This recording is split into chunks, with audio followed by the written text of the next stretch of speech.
I'd like to hand over to Mr. Anil Ghelani to moderate this first session, Fintech Achieving Scale at Scale. Anil has been working for the DSP Group since 2003. He is currently Head of Passive Investments and Products. He's been a volunteer with CFA Society India for more than a decade and currently serves as a Vice Chairman on the board. You can follow him on Twitter at Anil Ghelani. Over to you.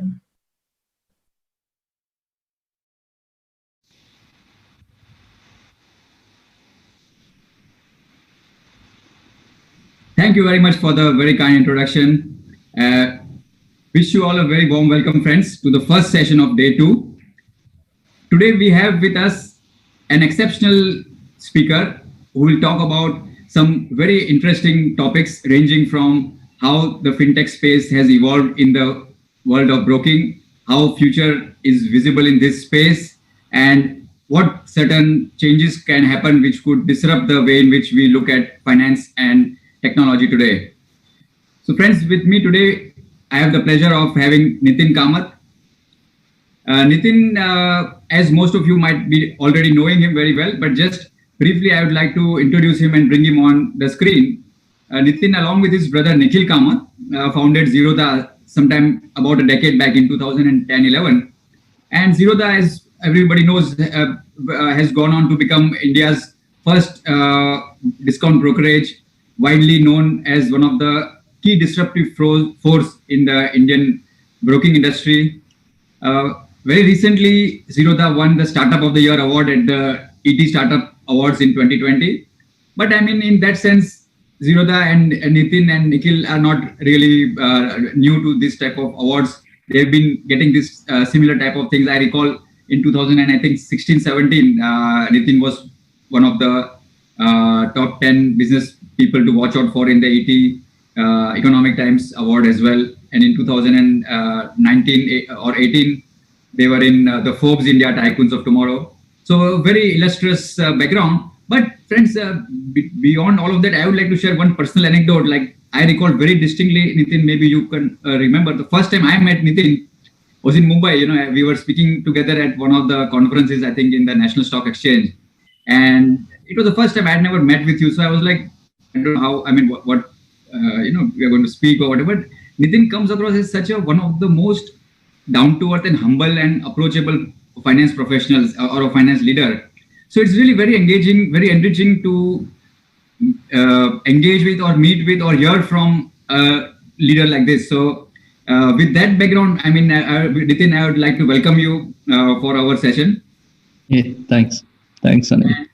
What I would like to do is that over the next about 45 minutes or so, I've got certain set of broad questions which I have framed, and I would like to pose them to you. Certain things which you can share from your side, whatever comes to mind at top of your head, or certain things. Then I will navigate through these 3 or 4 broad areas that I have kept on mind. So first of all, carrying on from what we just spoke about in 2009-10. And in a very simple way, how our listeners can relate to it, that how an idea can be implemented. Right. So in some way, how the journey from a thought to finish, or a journey from an idea to the implementation, or to take it to the market or make it hit the ground. So just if you can share your journey, Nithin, in terms of how you picked up on the idea of starting Zerodha and how the journey happened. Sure. Thanks. Thanks, Anil. See, the thing is, Zerodha isn't like a lot of people think it's a business that started in 2010. But in reality, I think it started the day I started trading the markets, which was 97. Right. So it's technically a 23-year-old business of sorts, right? Because this isn't like Zerodha as an idea wasn't something that was thought in a coffee shop and we thought of implementing it, right? As in, this was a problem statement I had as a trader for like 12, 13 years. So you're kind of living the problem statement, and eventually an opportunity opened up to actually go and solve the problem. And the reason for the opportunity opening up was NSE, the National Stock Exchange, opened a trading platform for all the members. So, the biggest cost in this business is actually to build a trading platform. right? Because it's a high skill job. I mean, there are not too many people who understand building trading platforms. So there is no way a start. It's very tough for a startup to just get up and say I'll become a broking business. But because NSE started offering this free trading platform in 2007-8, and we started using it, that's when it kind of realized that, boss, now if technology is kind of coming free of cost, is there a way to go disrupt on the business model itself? Right. So Zerodha, it didn't start what it is today. It was meant to be something else altogether. When we started, we were trying to build a business for very active day traders, futures and option traders like us. Also, when we started, I stopped trading. Nikhil continued trading the markets. The bet here was that if this doesn't work out in a couple of years, I go back to trading, and we were anyways as traders paying a lot of brokerage to brokers with whom we used to trade. And we were actually sub-brokers of a couple of brokers. So we kind of also understood how these the broking back offices work, etc. So I think when the business started, we found this like a right place, right time moment of finding a trading platform which is available for free. We got lucky by making some money in 2008 when the markets crashed. So there was some money to go put as deposit on the exchanges to get a membership on the exchange. And in my previous avatar, actually even in the current avatar, I spent a lot of time just talking and sharing about markets. And so I used to run some of the largest online communities on stock markets, the largest Yahoo Messenger group in India, the largest Orchid community in India, and all of that, right? So there was that background. So that was initially our go-to market, So there was already, I keep talking about it. This is almost like how, if you like rock music, you decide to go set up a pub where you play rock music and invite friends who like rock music. In a sense, it was actually meant to be something like that. But then once the business started, in the first 2-3 years, and we kind of realized that the opportunity is much bigger, and it's not really meant, it shouldn't really be, we shouldn't be really limiting only to active traders for maybe 5 to 10 lakh in India. People who trade actively futures and options or do active intraday trading. Today, maybe 15 lakhs, but that's about it. And that's a very shallow kind of an audience, and you can't really build a business for a very shallow audience. So we said we should maybe now focus on outside this crowd. And by 2012-13, the first competitor had come around the scene who was saying exactly the same thing that we were saying. So that's when Kailash, who heads our tech, he is as co-founder as I am to the business. He joined us, and that's where the product began, right? So until 2013, everything was vendor-based platforms. There was nothing in-house.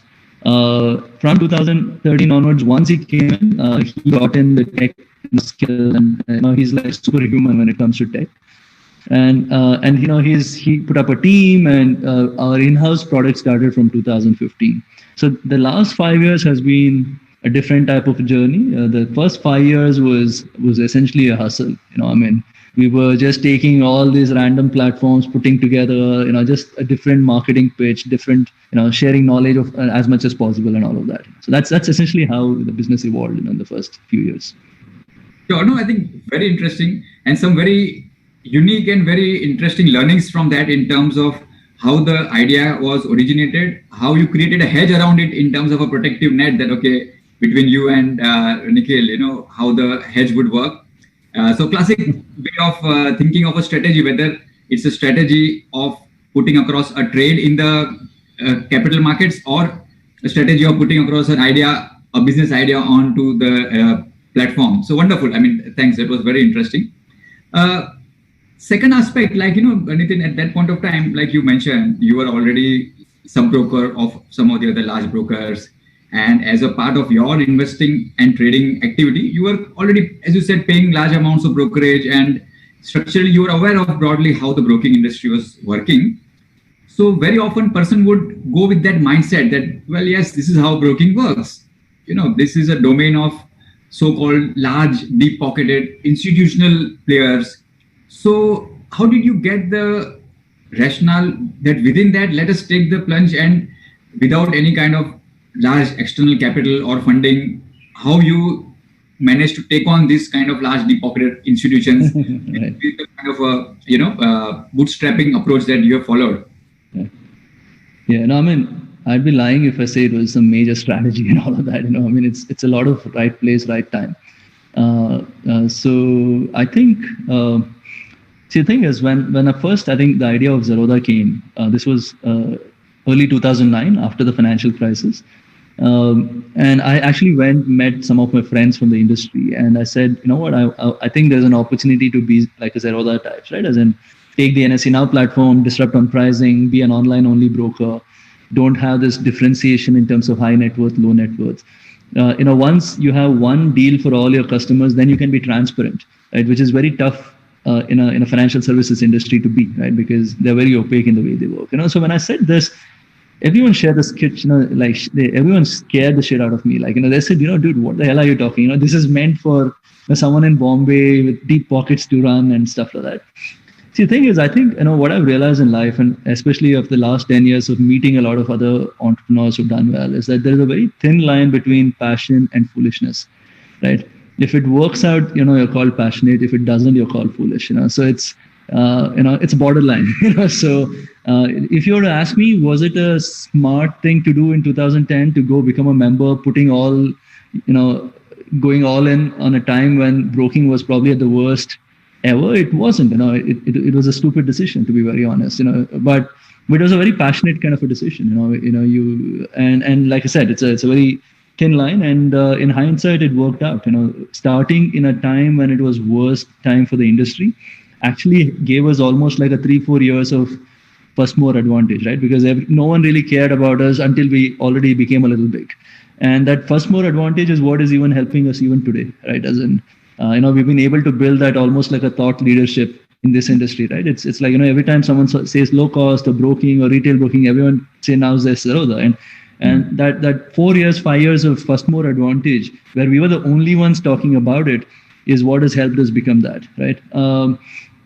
It was, as I said, it was a very passionate, stupid kind of a decision. But I think one of the things that, taking from the earlier point of yours, that I used to trade the markets before, right? As in, I've been a day trader, full-time trader through my life. And I've blown up a couple of times. And, when I blew up in 2001, I had borrowed money and I'd blown up. So I had to go work in a call center for 3-4 years to put back a trading capital. And my learning during that time was that, this whole chasing money aggressively doesn't work, right? As in, there always has to be a plan B.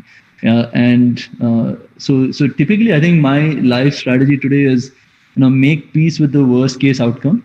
And if I can make peace with the worst case outcome, I will do it. If not, I won't do it, right? And that kind of a strategy, is helped through the last 10, 15 years. Generally the first, from 16, 17, I started working. So till I was 27, like the first 7, 8, 9 years was, like a lot of volatility in my career. But I think this whole, making peace with the worst case outcome means that I won't ever take extremely aggressive bets. There will always be a plan B. So like I said, even when we started Zerodha, we had around 1.5 crores, with us. We actually started as a partnership firm. The reason as a partnership firm was because the deposit requirements on the exchange was very less. It was 1 crore versus I recall that, 2 crores. So we had 50 lakhs left after putting membership. I think we spent like 10-15 lakhs putting up a website and refurbishing the office we had from before. And so there was like 30-35 lakh rupees left, and that was Nikhil's trading capital, right? It was like, dude, you have to run this business, trading until the business does well. So and his trading capital, I didn't raise outside money. I think his trading for the first 1-2 years was what was seeding us the running cost. And then by the time at that point in 2010 was a really horrible year to go raise money as well, right? Because like I said, the industry was in doldrums, and we didn't come from any pedigree education. I've barely finished my 12th. My Nikhil has done his 10th.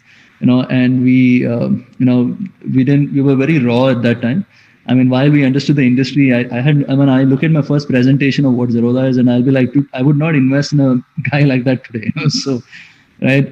So it was it was very tough to raise money at that point of time. But then by the time 2012-13 is when people started acknowledging us. I mean, little bit. But then we were profitable. So businesses, customers had come in. We had started making money, and what I realized is that in this industry, our broking industry, people don't get up one day and say, I want to open trading and demat account, right?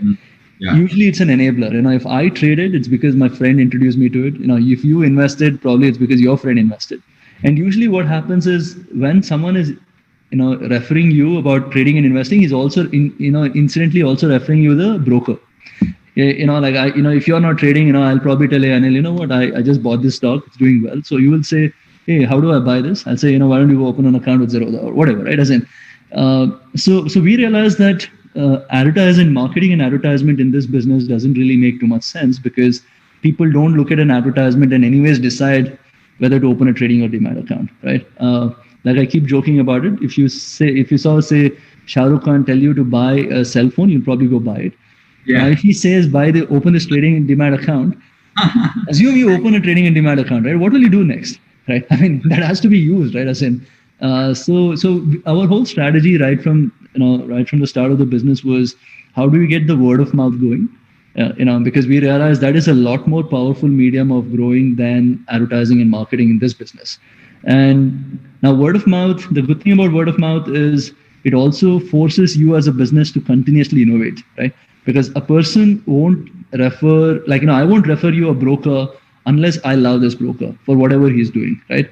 And that's the kind of culture that we've been able to build. So today, even though we can afford, we can go to an IPL, whatever, right? As in be the sponsor and stuff like that. I wouldn't do it because I don't want to lose that culture at Zerodha, right? I mean, we don't want to, have this culture of, that marketing and advertisement drives new business. And we are forced to continuously just keep innovating on the products. And also, I think not raising VCP kind of a money also meant that we never had to chase revenue or growth, right? There's never been a single meeting that I've had with anyone on the team where I've said, we need to grow this much this year, right? Every single meeting has been that, that this is how do we improve our product? How do we improve our quality? How do we improve, and conversions and all of that? As in, it's never been that I want to open this many accounts, I want to get this much revenue.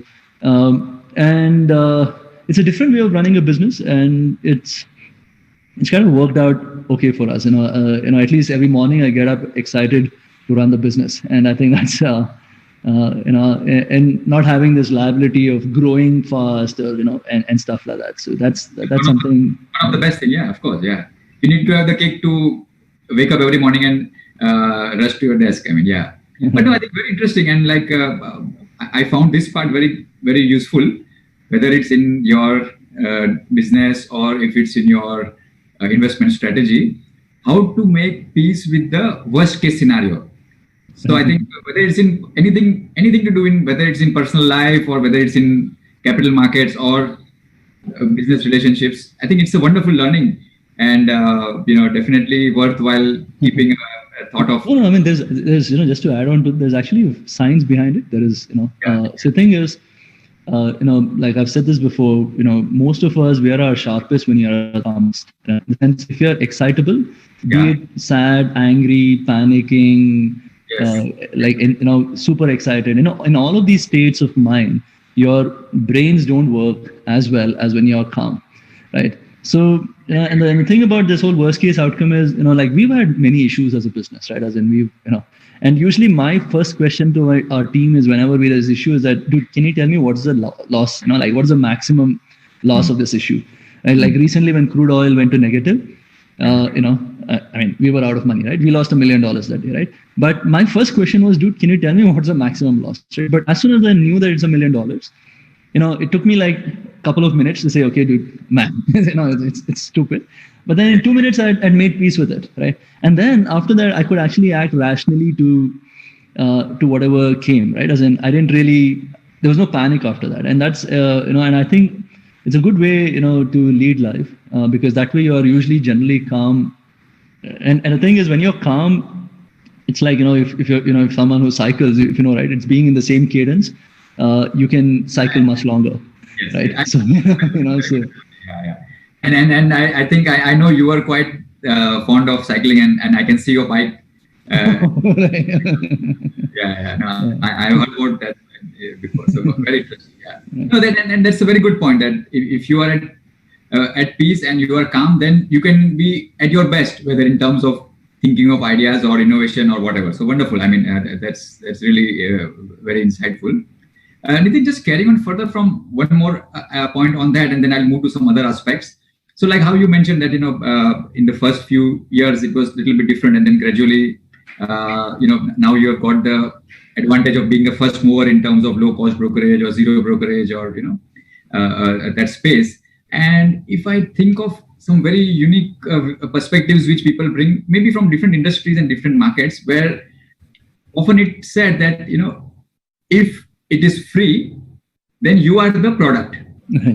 So like, and very common comparable from our markets in India, where Zerodha is the leader in this space. If I compare with the US market, say for example, and we look at like a Robinhood type of entity, and of course it's been quite known and like in media also that Robinhood sells their order flows to certain segment of the market, like high frequency traders, etc. And it's like a official sell, and they earn revenue stream. So what is your thought on that? I mean, I'm not saying that it's happening, but just as a kind of, how do you react to this type of a point, No, I mean, see, this has been our biggest challenge from day one, right? It's even like, like I keep talking about this. If you sell me a jeans, like a jeans pant for 25,000 rupees, I might buy it. Right? If you sell the same thing to me at 2,000 rupees, I'll probably say, it must be a bad quality one. Let's, let's not buy it. Right? I mean, it's in your head, right? Usually, when someone, you almost always think that what is cheap is also probably risky, cheaper quality, some, issue around credibility. And some catch is there over there, yeah. And it's taken us years. You are the product without even realizing it, yeah. Right, so, and it's taken years to get over, like I can see, right, our customer average balances would never used to be over 50,000 rupees in the first 3 years of the business. Why? Because the person was to never trust, like, dude, why is someone giving such a stupid deal, right? What if it disappears tomorrow, right? As in that, that fear would always have been there. And every, as and when every year has passed, we have done well. The more profitable we are, the more revenues we're making, the more we are talking is when it's gotten over. Now, what a lot of people don't understand about Indian markets, right?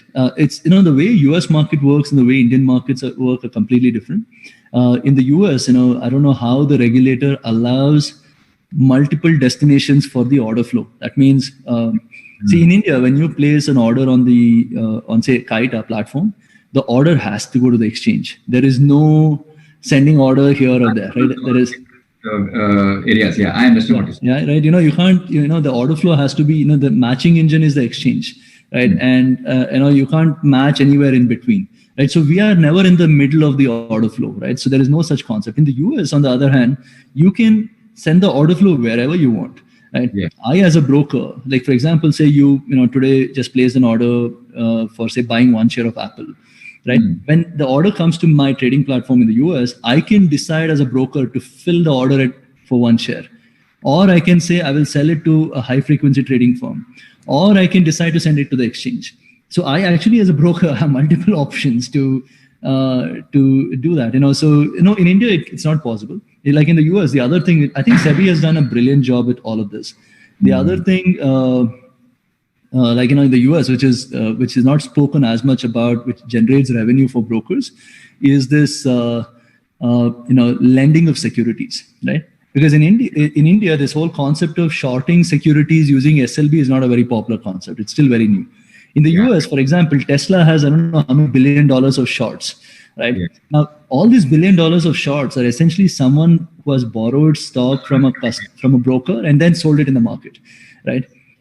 In the US, all the securities lies in the name of the book of the broker, in the sense, so if you're trading with, say, Robinhood, and say you have 1 share of Tesla, essentially Robinhood can lend that 1 share to someone in the market without you, really knowing about it, right? So in India, it doesn't work like that, right? Because all the securities sit in your beneficiary account.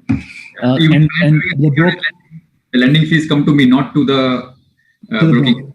Correct. Yeah. So, right. And then, So that again is not possible. Now, coming back to us and our business model, we are free only for equity delivery trades, right? We are not free for intraday trading or futures and options trading, right? Equity delivery, for all those who don't know, is maybe 2-3% of the exchange turnover, right? 97% of the business is futures and options and intraday equity trading, right? So we are zero brokerage for 3% of the business that happens. 3% of the market, right? yeah. So we still make revenues from 97% of the business, right? So the only thing is that this 3% of the volume on the exchange is where 90% of the people participate in, right? What I mean to say is, most people around us are equity investors, right? So they are buying and selling stocks. So they all assume that buying and selling stocks is business. It's not, right? Buying and selling stocks is just 3% of the business.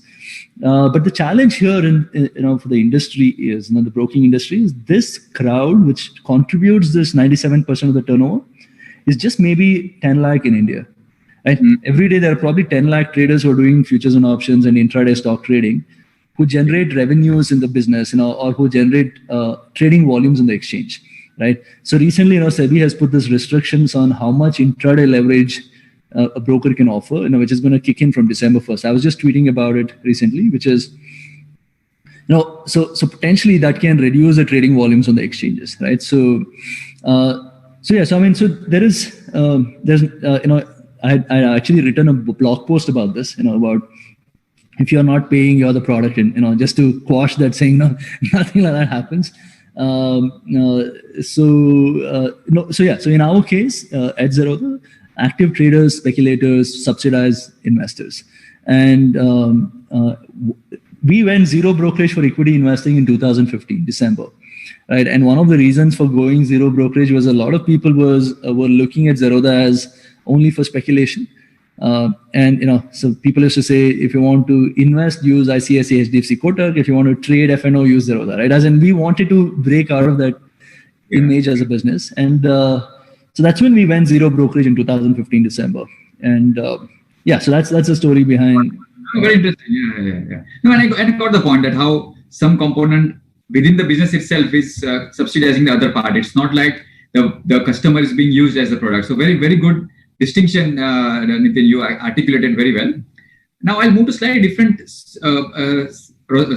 segment of the discussion. Currently the setup of our fintech space, in India may not necessarily, one would say, built for a very large section of the country, So in your mind, do you think that in some form or fashion, fintech can learn from e-commerce space, where it comes to scaling up or in terms of penetration or enhancing the outreach? Do you think, or how would you draw some parallels, Right. No, see, the thing is, the problem we have as a country is that we are a poor country, right? The wealth, there are 5 crore Indians who have filed income tax returns. There are 2 to 3 crore Indians who file any kind of taxes, right? Yeah. You essentially, your audience is this 2-3 crore Indians, right?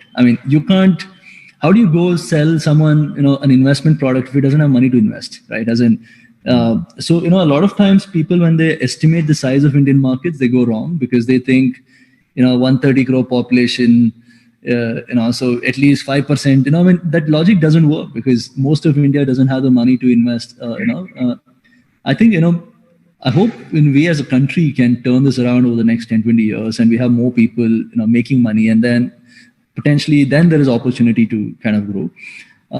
Now, even in this 5 crore, top 5 crore Indians, today there are only 1 crore who actively invest. So there is still an opportunity to maybe grow this market 3 to 5 folds. I think one of the things that has gone wrong in India when it comes to financial services products, as in especially around investing and savings, is historically products that have been sold where people who are selling have made money from the manufacturer, right? Yeah. And right, and so there's always been that conflict of interest, right?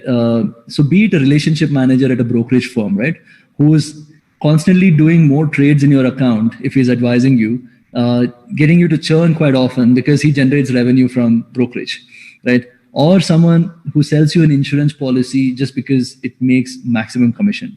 or a mutual fund distributor who is just getting you to get in and get out of mutual fund investments just to generate returns for him, right? And if you look at the US, I think one of the things they got it right, a long time back, was that the entire industry is advisory first, right?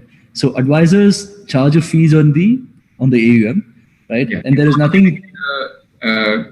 Perception of bias goes away. Yeah. Correct. Yeah. So the thing is, brokers like us, right? I mean, we can essentially convert someone who has an intent to buy or sell to actually give them a very easy platform to do it. I mean, we are not in the business of creating intent.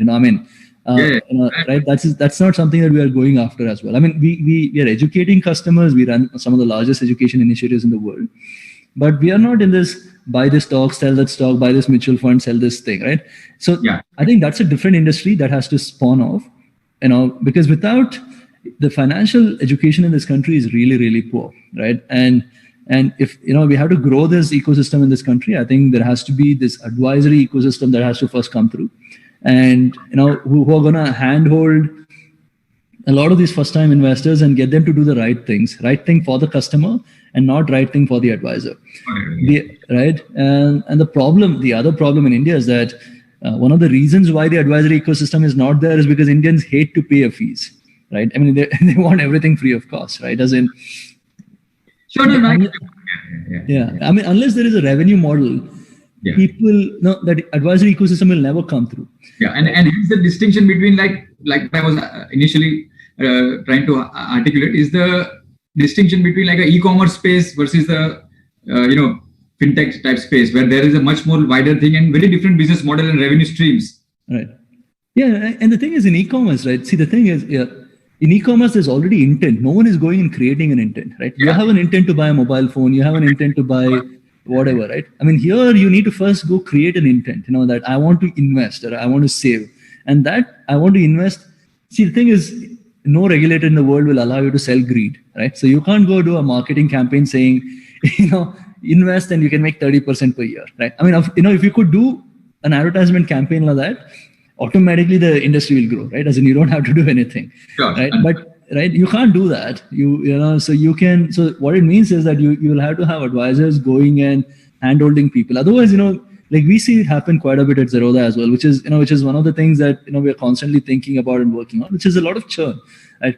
A lot of first-time investors come, they do mistakes, and they become inactive, right? Yeah. And like I written a blog post about it last year, how Yes Bank was the most held stock at Zerodha, right?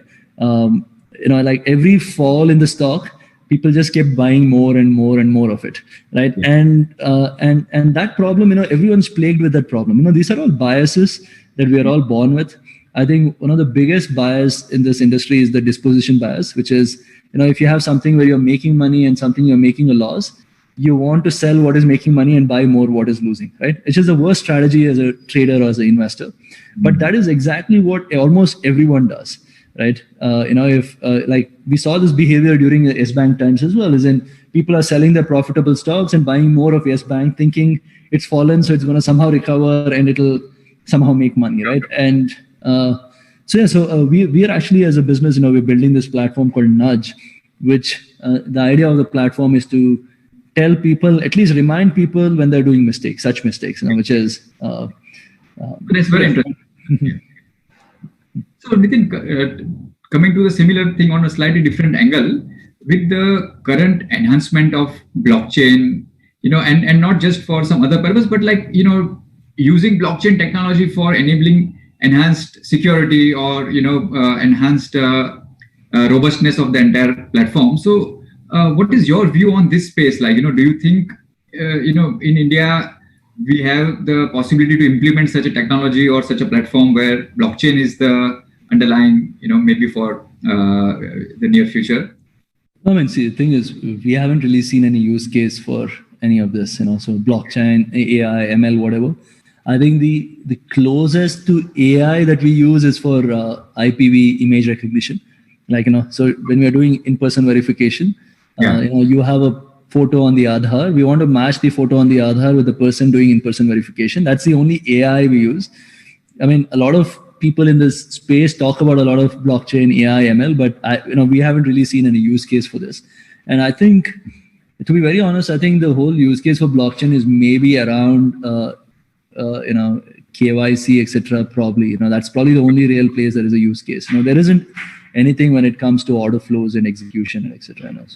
Not yet, but do you see if some significant change happens, whether in terms of the technology or in terms of regulatory framework, or then maybe something can change on that side. But as of now, I understand your point that it's more used for certain very smaller aspects like the KYC and all, but nothing beyond that. Yeah, I mean, even if the use for it could be used for KYC, still no one uses it. Sure.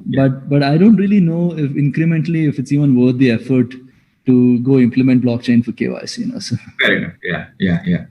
So Nithin, now I'll connect that little bit and move to a slightly different space. Of course, nothing to put you into an uncomfortable spot, but something talking about the regulatory framework that we are operating in, or in terms of how you see the changes to the traditional approach that has happened in the past decade or so, or something in future that could lead to a disruption. So in that angle, how is your experience, or how do you see the regulatory framework, and how supportive has it been for fintech as a disruptor?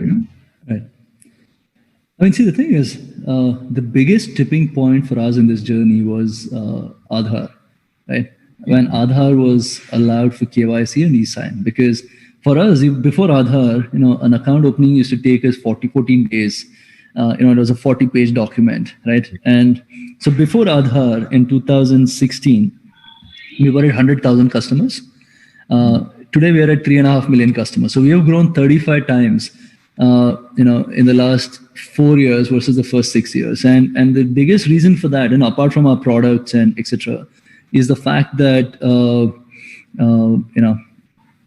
Aadhaar is enabling people to open accounts quickly, right? So this is essentially a regulatory innovation of sorts, right? If not for that, I don't think the markets would have grown in terms of participation today. The other thing in terms of like I said earlier, right? When we first started working on Zerodha, everyone had scared me about how the regulators can,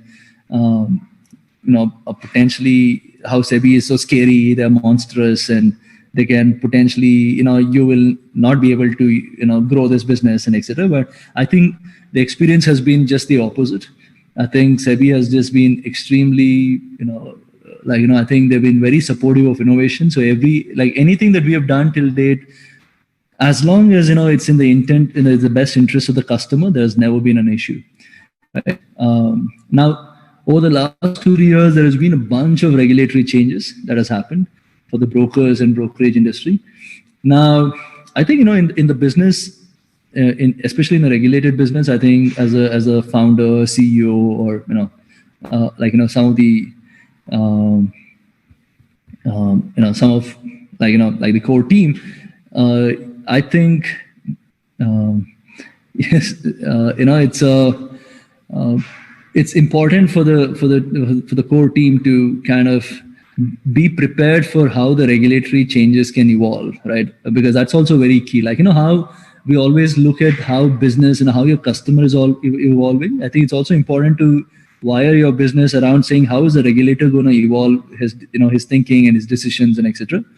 And I think we've, every new regulation that has come in over the last 10 years, we've actually benefited out of it because we were on the right side of the regulation.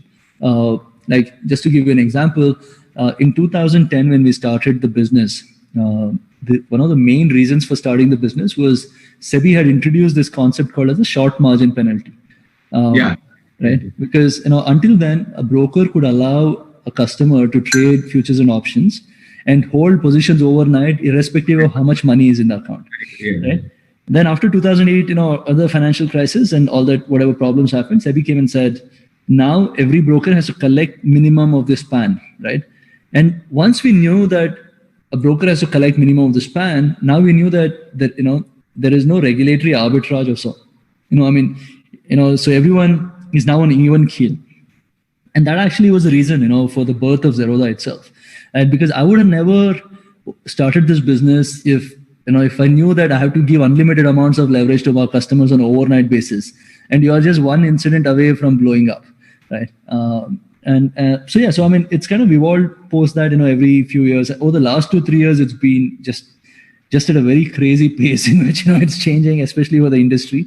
I think the trigger has been those 2-3 large brokers who had issues, right? And they those issues have kind of SEBI has used that to go clean up the industry. I think in the near term it's pain, but I think in the longer term it's maybe company specific, or so at certain point of time maybe intended fraud type of thing. I don't think it was a systemic thing. Yeah, right. So I think like I said, like right now, for the biggest concern for the broking industry is this intraday leverage going away from December 1st. From December 1st and over the next 9 months, all intraday leverages will become. I mean, leverages are gonna exist, but it's gonna reduce to bare minimum of sorts, and trading volumes are gonna drop, so revenues are gonna drop. I think it's probably concerning time for brokers, but. So it's going to affect us as a business as well, but I'm hoping that in the long run it's for the good of the industry. So. Sure, yeah, very interesting, and I get your point, Nithin. How you mentioned that over the last few years, in fact, regulations have been very much positive in that sense. But like if let's say we were to look few years in the future, and some of the very critical reforms in the securities market, what that you feel can provide a big boost to technology adoption and growth with a higher momentum. Like for example, you spoke about how Aadhaar, it changed the way in which completely adoption and onboarding could happen. So like that, if you had, let's say, a wish list of 3 things, what would you put forth? Or maybe not 3 things, whatever comes to your mind, 1 or 2 top big things which could significantly change. No, I mean, see, the first thing is, while I think SEBI has done quite a bit for the RIA system, in terms of regulations for RIA to come exist, but the problem I think we haven't solved for is that RIAs today can't be a sustainable business, right? Because collection of fees itself is such a big problem, right? The way it has worked in the US is that usually, the broker, because the assets are sitting with the broker, he collects the fees from the assets and gives it to the advisor. Right. In India, the advisor has to go to the customer and collect fees, every month, every quarter, and which is almost, impossible, right? I mean, if you look at any kind of a, new age revenue model, be it Netflix, be it Hotstar, be it, any of those apps, right? It's one-time mandate that someone signs, and then, the fees is collected month on month, right? And that's the only way an advisory ecosystem can survive and thrive. I think, and I've been speaking about this quite a bit, saying that I think maybe there should be regulations that allow advisors to easily collect fees, because if they're easily collecting fees, of course, after the authorization from the customer, if that process is made easy, and if there's a really sustainable business model that can be built around that, a lot of advisors will come and try to build the businesses, right? And I think that's how we want the ecosystem to grow. We want people whose only intent is to help the customer make money, because he knows that only if he helps the customer make money, he makes his money, right? And personally, I think, if you could have say 5,000 professional advisors in this country go and advise customers, they will turn each of their customers very professional, right? Because you are teaching your best practices to your customer, and the customer becomes now enabled to think correctly, right? So I think that kind of some innovation around that is needed for advisors to thrive. They should be able to make money. So otherwise it's never going to happen. The other thing I think is, while there is a stock lending and borrowing mechanism in this country, I think it doesn't work today, because it's gray in terms of taxation and all of that, and it's also restricted only to derivative stocks, which are in derivatives.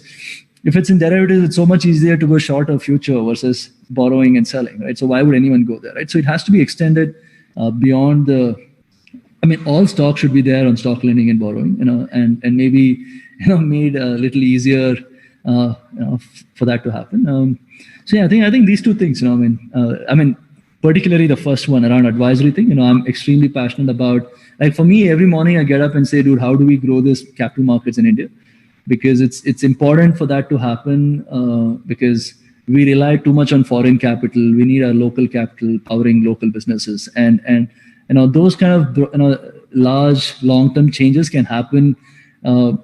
If right kind of investor. I mean, if everyone's going to go to futures and options, you don't need such people, right? I mean, you need people who think at investing correctly. Everyone, people who are saying, if I make 4 or 5% more than fixed deposit returns, I've done a great job this year, right? You need people to be thinking like that, and not people who come to the markets thinking they want to double money every year. I mean,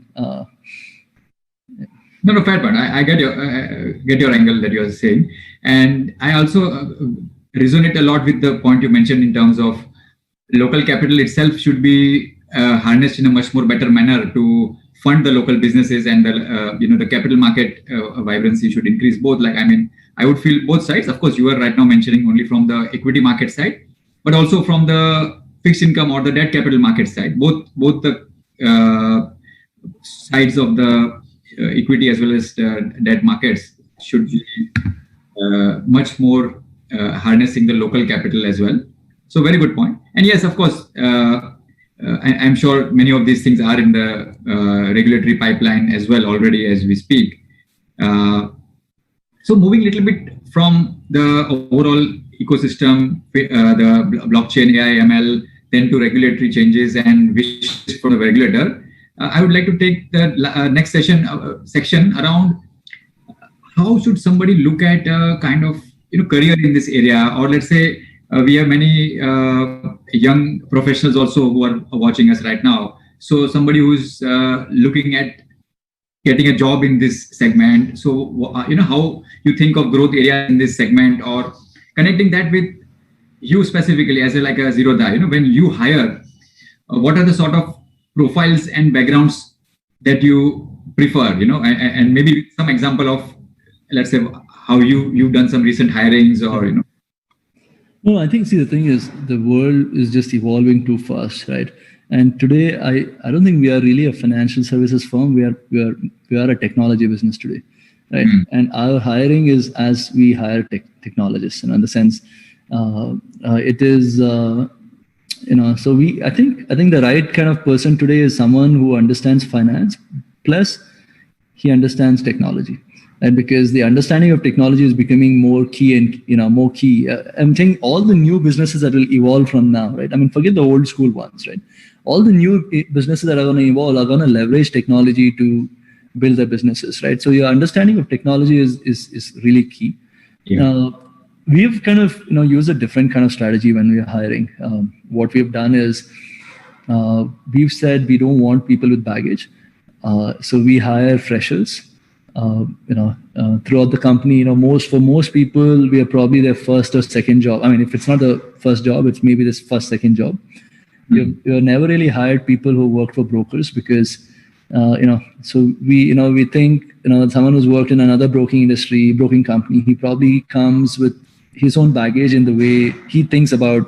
See, for us, the way we work is very different to how a traditional broker firm would work. Just to give you an example, not a single person in our office has a revenue target, right? And if you go to any broker, I mean, everyone would have right? So it's right, and you don't want someone who works in a different way. I think the biggest thing, the challenge in today's world while building teams is to figure if they're a right cultural fit, right? Because you have to assume that most people have the bare minimum skills. So if they have skills and they have the right attitude, people will learn, right? Because today, I think the easiest thing to do in the world today is to learn, right? Because everything for you that's needed is available for free. I mean, you can go to YouTube, you can go Google. I mean, if you have an intent to learn, you can learn, right? If you qualify in terms of that person, who has the right attitude, who has an intent to learn, I think the next big problem or the next big challenge for a business is does this person fit culturally into your organization in the way you're building it? For us, that's been more priority than anything else. So we have taken the tougher route, which is to go hire freshers because. Sure, no, but that's a big approach, and you can coach and mentor them and make them grow in your own ecosystem or your style of thinking. Yeah, but the thing is, challenge is, it's a lot of hit and miss types, right? In the sense, you probably hire 10 folks, and you might end up finding one. Because they're very raw, so you have to take those chances. So it's almost like buying a small cap stock versus buying a pedigree stock, right? As in, you get it for cheaper, but there's a lot. The chances of being right is much lesser, right? Sure. So that's generally been our strategy. But I think for someone who's generally looking to enter this industry, I think in today's world, firstly, I think you need to build some kind of understanding of technology. So read up on stuff which is being used to build tech products.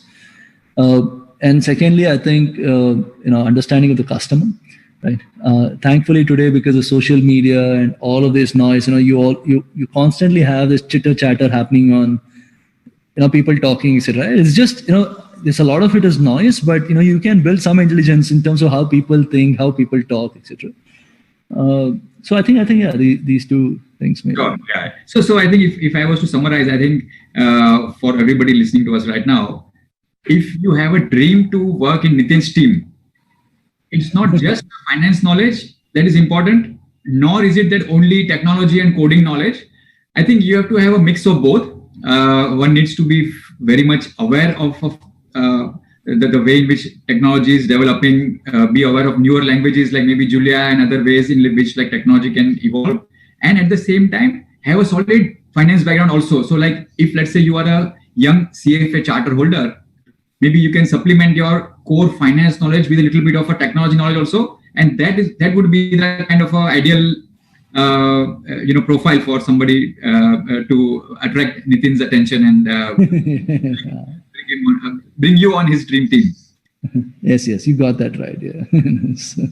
Okay. So because it was very important for me to also get the context. Very often when we talk to a lot of the friends in our community of the CFA Society India, we often talk about how the mix between technology and finance is so crucial that one without the other, you would land up being very much left out, So even though you could be having a very solid background of finance or analyzing stocks or looking at how different areas impact the risk and return of a particular asset class, but if you don't have a good grip on technology also or coding, No, I mean, see, the thing is, technology isn't, you sit and learn Python and Julia and all of that. I'm saying technology is know your Excel sheets, right? As in, know how to use your Excel. If you're I think if you're then automatically the languages can keep changing. Yeah. Languages, today, things like Python, etc., are much easier to learn. It's not like C, C++, etc. Right? As in, so I think you need to. I think for a CFA today, learning Excel is just almost like a bare minimum, right? As in, be an expert in Excel, because then you can slowly move around different places. So, but I'm not. When I say technology, see, for the technology team, we need core technologists, right? Yes. But for the business analysts, etc., that we work with, as in there, you don't really expect them to sit and code, but everything is around data and looking at data and analyzing and all of that. So it's so that understanding helps quite a bit. Yeah.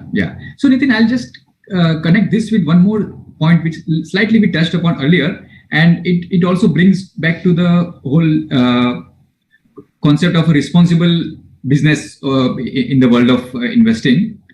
And connecting it with this learning, like you mentioned, that one has to keep constantly learning, and sometimes learning is very easily available. So how, if you can just articulate a few points on how you as Zerodha look at enhancing the financial literacy, financial knowledge of the so-called millennial investors, like you have become one of the largest go-to place for very young investors, very often first-time investors. So I know for a fact, like you have been passionate even before Zerodha, as you mentioned, in terms of running large technology, communities, including, and even right now, like Varsity and lot of your, initiatives in terms of enhancing knowledge, or like, let's say the FinShots or the Learn app and all, where you have been associated, in terms of enhancing knowledge. So how do you see that, as a quote unquote responsibility? Like, I would just like to quote a very popular movie, like the what Spider-Man used to say, that with great power comes great responsibility. So I firmly believe that at this point of time in the Indian equities market, Zerodha is one of the great power. So how do you look at this angle of quote-unquote responsibility for your side? No, see, the thing is, this is, like through the journey of Zerodha, right? For even before that, the chase was different at different points of time, right? It was money at some point. Then it was, can we become the largest? Can we have the best product, and etc. But the chase right now is essentially what you just said. Is that today we are a vehicle through which a lot of people invest the markets. And is there a way we can do something to ensure they're doing the right things? They're taking right decisions. I mean, at least maybe nudge them towards doing it, right? So while we have done, Varsity has done extremely well. It has all the kind of or any content, anything that you need to know about is there in Varsity. Through LearnApp, we are trying to work on the same. FinShots is doing a good job of explaining current affairs and all of that. But the problem is that when someone is trading the markets, right, you forget all of that. Okay, as in you're investing in trading, right? Your decisions are usually based on your biases, based on your instincts, based on your gut, and all of this, right? And people generally forget whatever is they've learned or they've read, right? I mean, they end up doing so. So what we've realized is that the only real way to maybe control all of this is, one, take over the control completely, right? Which is become a mutual fund. Tell them, give me money, I'll manage it for you, right? As in, that's one way, right?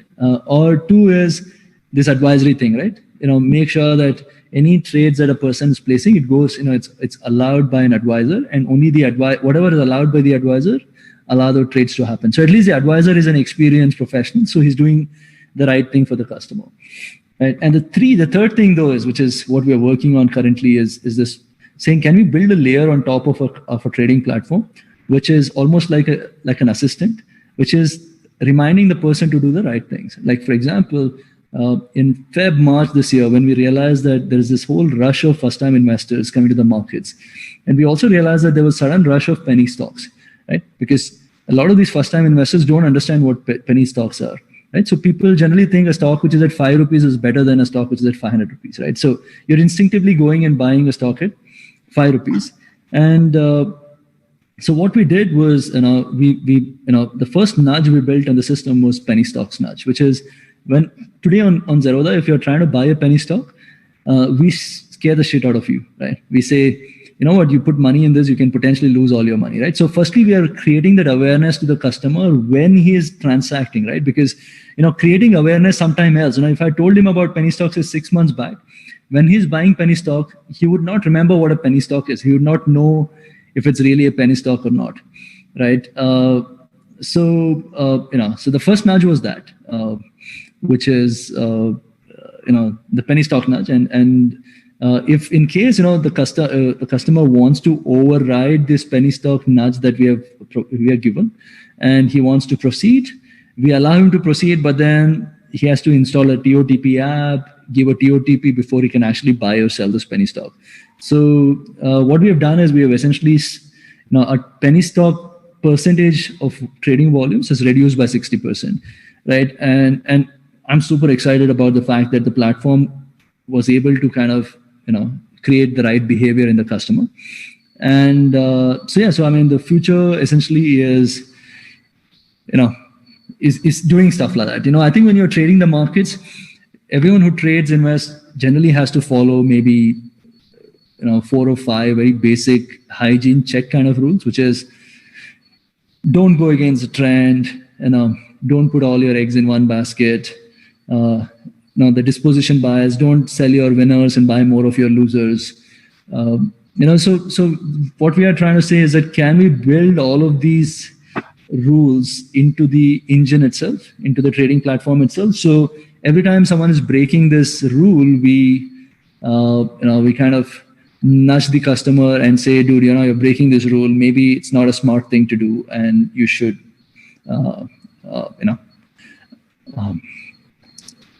get people to do the right thing. So that's essentially is what the plan is for the future, which is what we are all focusing on as a business right now, which is to help customers take the right decisions. Yeah. No, so that's very interesting, and I know that, as you mentioned, like even from the beginning and even right now, you've been very passionate about this angle. So I just wanted your views about that in the future. And just the last point as we sum up, how do you see, Nithin, let's say 5 years from now, in terms of your business, or not specifically just Zerodha as a business, but this space in terms of, will it be something very drastically different? Would one need to change the way in which they...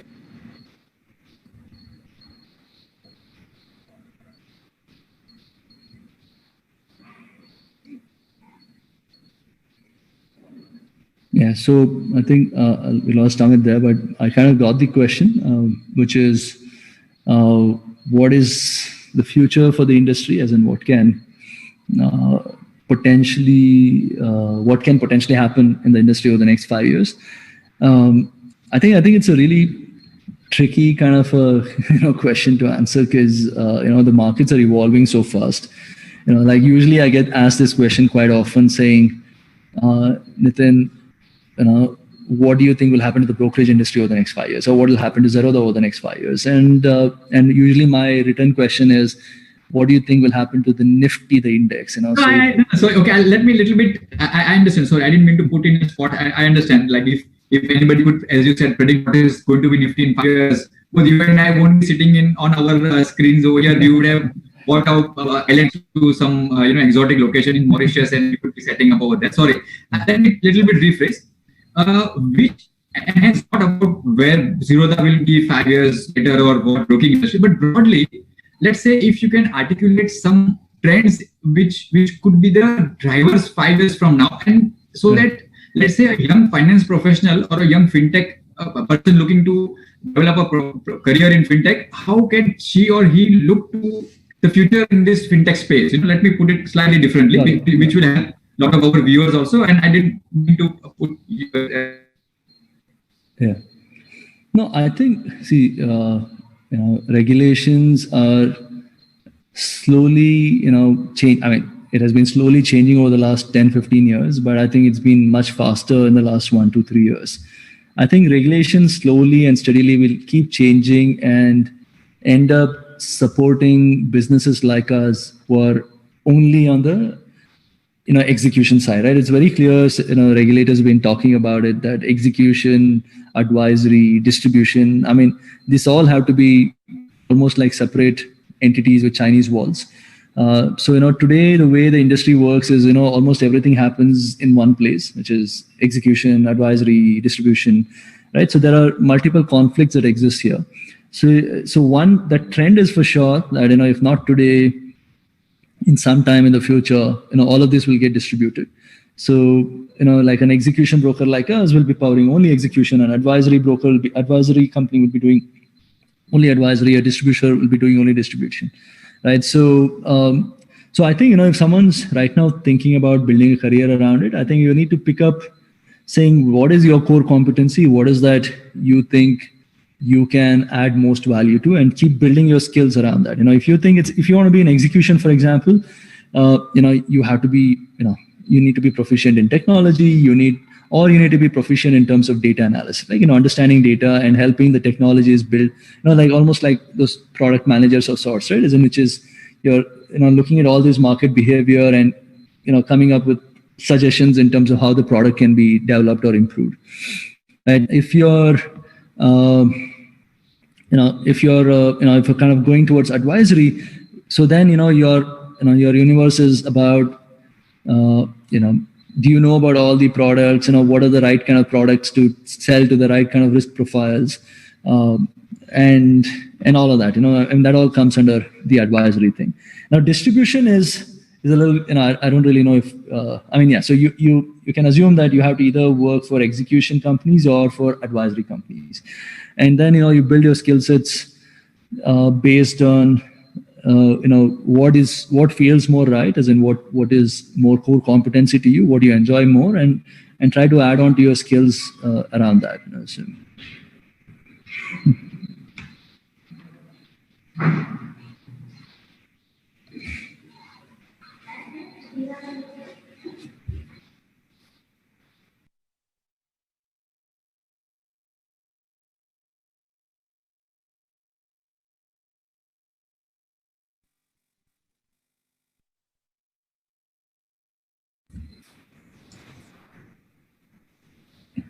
Yeah, Anil, I don't know if you got me there, but sorry, I lost for like a brief 30 seconds. My line just went off suddenly. Yeah.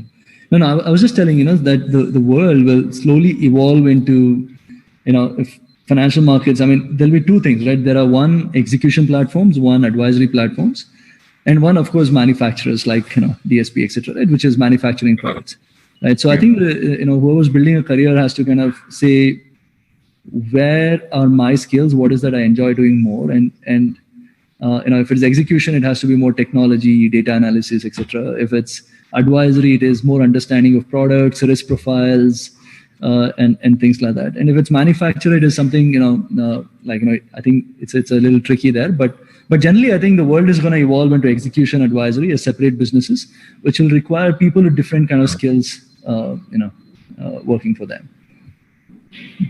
Sure, great. No, thanks. That was very insightful, and I think we are almost done with our time slot.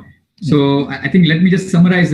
First of all, Nithin, thanks a lot. Really appreciate, and you were very open and very kind in terms of sharing your experiences, and in some areas even your so-called secret sauce behind the success for how you have built up this wonderful platform. Some of the questions that I asked you were frankly not all my thoughts. They were sort of crowdsourced from the online, our platform also. So I would like to thank all of the participants also in terms of making sure this discussion was very engaging and very insightful.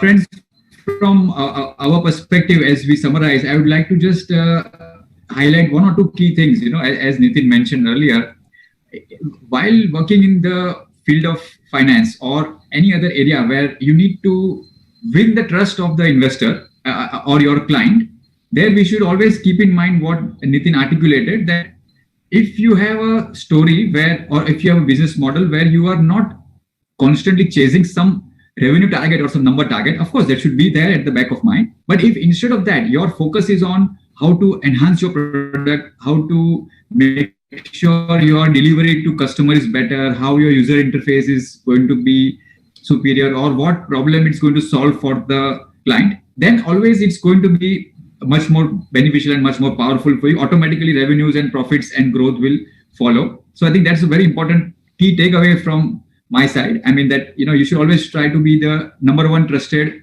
advisor or number one trusted broker or number one trusted asset manager, and automatically the rest of it will follow in terms of growth numbers, etc. And the second very important part, which I really definitely am going to carry away from this discussion, is about how to make peace with the worst case scenario, and that was really useful. It's definitely going to be useful not just in the business or in the day job, but also in terms of your personal lives and careers. So with that, friends, do join me in thanking Nithin once again for being part of our platform. Nithin, we really enjoyed this discussion, and I do hope to continue seeing you more frequently on the platform of CFA Society India. It's a pleasure to have you here. Thank you very much. Really appreciate it. Thanks, Anil. Okay, cheers. So thanks a lot, and over back to you to take the conference forward, team.